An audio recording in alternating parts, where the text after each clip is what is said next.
Mercury and the Tradesman.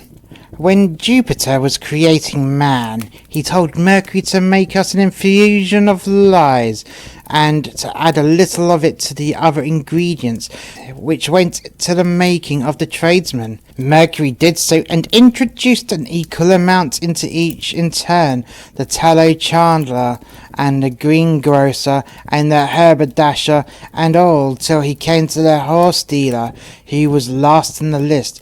When finding that he had a quantity of the infusion still left, he put it all into him. This is why all tradesmen lied more or less, but they none of them lie like a horse dealer.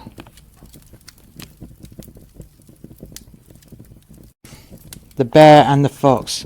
A bear was once bragging about his generous feelings and saying how refined he was compared with the other animals. There is, in fact, a tradition that a bear will never touch a dead body.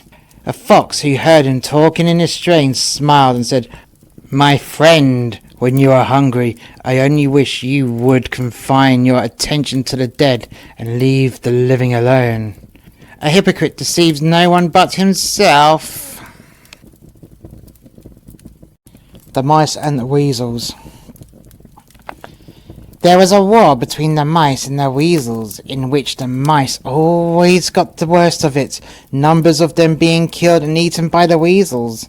So they called a council of war, in which an old mouse got up and said, "It's no wonder we are always beaten, for we have no generals to plan our battles and direct our movements in the field." Acting on his advice, they chose the biggest mice to be their leaders, and these, in order to be distinguished from the rank and file, provided themselves with helmets bearing huge plumes of straws. Then they led out the mice to battle, confident of victory, but they were defeated as usual, and were soon scampering as fast as they could to their holes. All made their way to safety without difficulty, except the leaders, who were so hampered by the badges of their rank that they could not get into their holes, and fell easy victims to their pursuers. Greatness carries its own penalties. The Peacock and Juno.